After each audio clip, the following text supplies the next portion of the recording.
Oke guys, kali ini gue mau nge-share salah satu program atau project yang sangat amat cakep gitu. Tapi ada sisi buruk juga di selain dari kecakapannya ini ya. Maksudnya sisi buruk itu bukan terlalu buruk banget sih, cuma mengancam apa namanya? Posisi manusia untuk mendapatkan uang ke depannya, bukan mendapatkan uang sih, untuk posisi pekerjaan manusia lah gitu. Karena dengan adanya, coba kalian lihat di layar ini namanya Chat GPT. Oke. Chat GPT itu kayak AI gitu, jadi kayak robot, apa namanya, mesin yang bakal mengerti apapun yang kita tanya kayak gitu. Nah, di sini kita juga bisa baca example, contohnya di sini ada, dia tuh bisa membuatkan HTTP request di JavaScript gitu. Jadi dia tuh bisa ngebuatin program gitu loh. Bukan ngebuatin program, maksudnya ngebuild ngebuild kerjaan manusia. Misalnya kalian programmer ya misalnya. Terus kalian malas coding gitu ya. Jadi kalian gampang misalnya kayak contoh, nanti saya contohin deh. Bisa kita contohin nanti. Dan tapi ini ada limitnya karena ini bakalan diupdate setiap tahun. Kalau sekarang ini tuh masih limit sampai 2021 kemarin. Jadi knowledge dari mesin atau robot ini knowledge-nya tuh cuma sorry, sebatas tahun 2021 gitu. Tapi knowledge-nya ini di seluruh dunia udah ke backup sama dia gitu. Jadi apapun yang ada di seluruh dunia dia bisa tahu, kecuali yang berhubungan ke internet yang membutuhkan data real time kayak gitu. Kayak misalnya kalau kalian tanya berapa harga Bitcoin saat ini, nah itu dia nggak bisa jawab karena dia tuh di cut off di 2021 kayak gitu. Tadi gue udah ada tes-tes juga beberapa ya, beberapa yang gue coba gitu. Dan responnya tuh kayak bener-bener nyata gitu loh. Kalau kita kasarnya gini deh, kita ada soal ujian ya, kalau mau misalnya kita susah untuk menjawab sesuatu, kita bisa langsung di sini. Kalau di Google kan banyak banget artikel yang harus kita cari satu-satu kayak gitu. Misalnya contoh, eh misalnya ini deh, siapa presiden Indonesia tahun 2018. Nah, kita lupa tuh misalnya kalau searching Google itu kan nggak langsung nemuin jawabannya kita gitu. Jadi ada artikel-artikel dulu yang harus kita klik. Ada sih beberapa kadang di Google sekarang langsung muncul. Cuma kalau di sini dia langsung ngasih tahu inti dari jawabannya tersebut kayak gitu. Dan uniknya lagi ya, ini apa namanya? Chat GPT-nya tuh bisa ngedetect bahasa kita gitu. Jadi kita mau minta dia bahasa Indonesia, bahasa Inggris atau apapun, dia bisa ngelakuin itu gitu.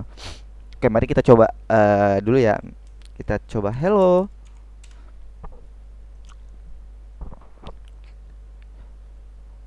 Hello, how can I help you today? Oke, can you speak Indonesia? Oke, kita tanya dulu. Apa kalau bisa? Yes, I can speak Indonesia. Apa yang bisa bisa saya bantu katanya? Oke. Uh, dari sini kita udah tahu nih, berarti dia tuh udah kayak customer service ya. Kalau customer service itu dia bisa ngebalas bahasa kita dalam bahasa Indonesia, bahasa Inggris, bahasa apapun gitu. Cuma itu kan mungkin dia pakai translate atau apa gitu. Cuma kan kalau ini kita bisa bertanya seputar hal yang ada di seluruh dunia gitu loh. Itu yang lebih menakjubkannya kayak gitu. Contohnya ya kita cari tahu apa deh ya, kita tentang negara kita deh.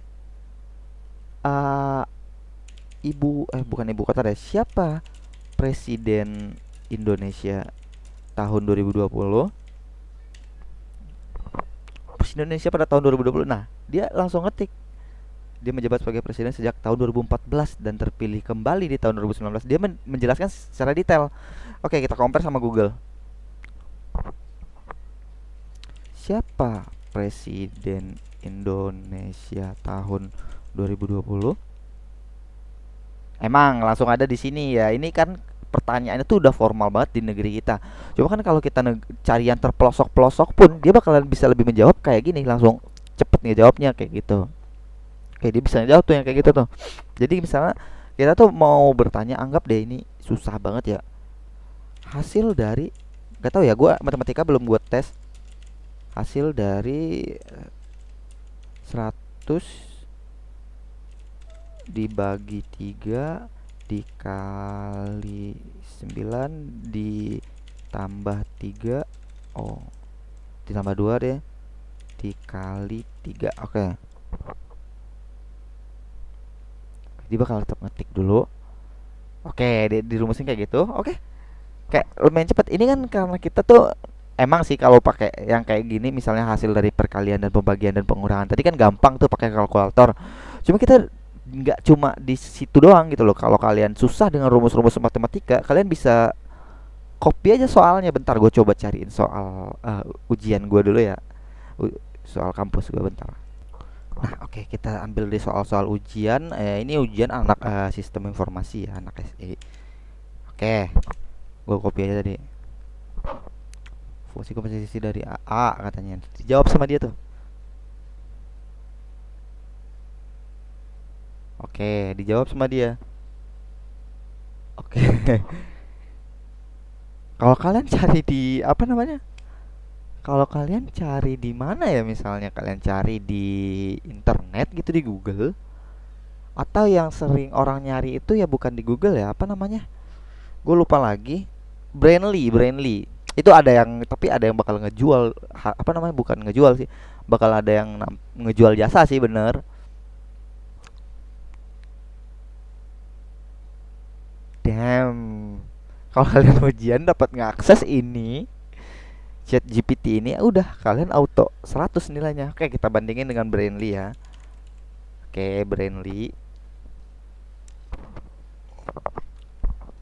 Brainly emang emang salah satu juga tempat orang-orang mencari jawaban ketika lagi ujian gitu. Dan coba kita tanya di sini.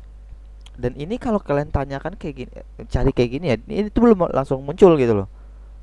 Ada satu jawaban yang jawabnya. Nah, itu nggak seakurat apa yang dijawab oleh GPT tadi kayak gitu.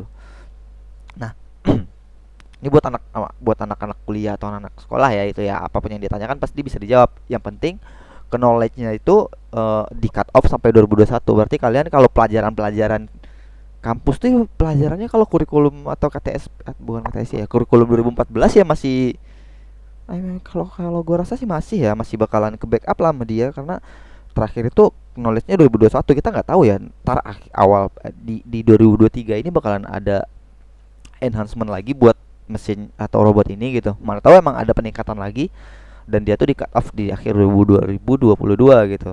Bahkan kita tanya pun apakah apakah Anda tahu COVID? Ya, saya saya tahu tentang COVID. Pasti dia tahu kayak gitu. Karena dia masih di 2019. Pokoknya kalau kita bertanya tentang yang berhubungan di global di atas 2021, nah itu baru dia nggak ngerti tuh. Harus nunggu dia update-nya dulu kayak gitu. Dan dia tuh nggak memiliki koneksi internet gitu, bukan, dia nggak bisa ngejawab yang berhubungan dengan internet kayak gitu. Tapi dia bakal ngejawab, tetap tetap ngejawab chatnya.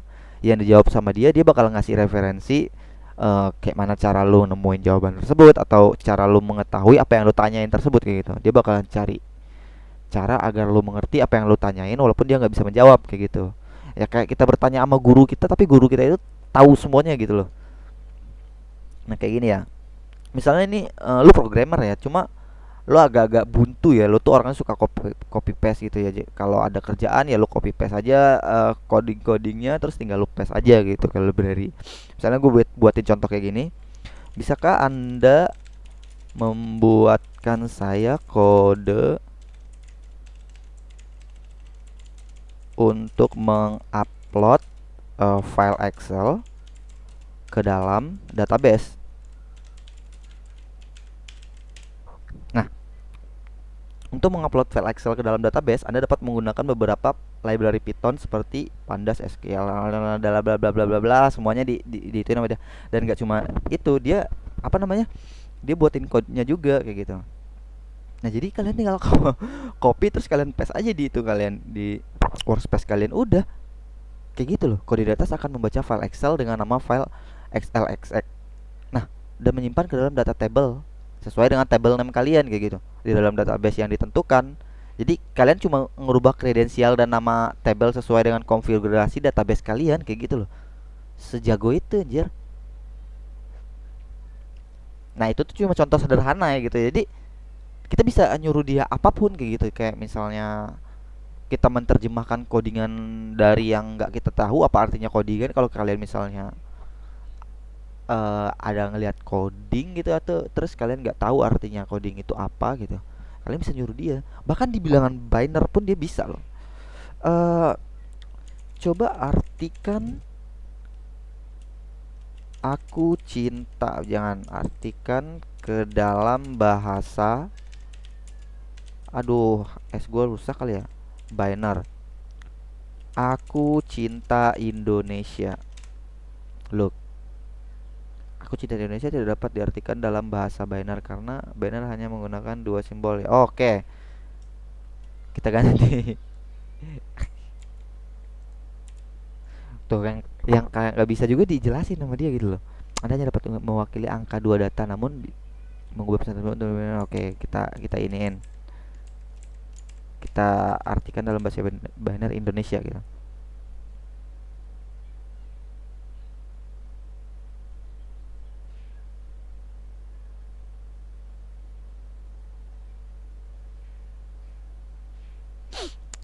Serinci itu. I dalam no, I berarti 010001. D.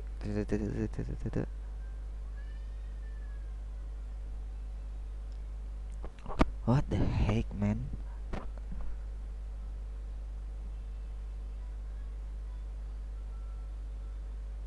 Jadi Indonesia dalam bahasa binary adalah gila. Udah kayak guru gue bilang.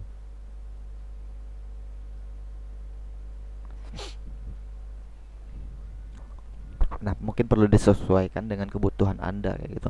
Nah, yang dapat gue simpulkan di sini satu itu ya. Ini bakal membantu orang-orang gitu. Tapi ini bakalan mengancam juga orang-orang kayak gitu, Bro. Kenapa gue bilang mengancam gitu ya? Bisa jadi kalau emang dia ningkatin terus fiturnya di chat GPT ini, dia bakalan menyepak programmer gitu, nggak kepake lagi programmer kayak gitu, Bro. Jadi dia tinggal apa namanya, suruh chat GPT-nya aja buat bikinin code-nya. Nah, code-nya tinggal di copy paste aja udah beres kan. Segampang itu loh ternyata. Tapi nggak tahu ya, kembali lagi ya kayak gimana zaman nantinya. Tapi suatu saat sih emang bakalan manusia itu bakal diganti sama robot. Emang udah nggak cuma di apa, orang-orang Twitter yang banyak bilang sih, cuma emang di negara-negara kayak Chinese, Jepang juga udah rata-rata pakai robot sih semuanya. Overall gue lihat-lihat di YouTube juga kayak gitu ya. Banyak banget tuh perusahaan-perusahaan gede yang udah memakai robot kayak gitu. Dan nggak tahu nanti apakah ChatGPT atau Project AI ini bakal menggantikan para pekerja di seluruh dunia. Let's see. Kita liatin aja tahun berganti. Oke, see you, bro.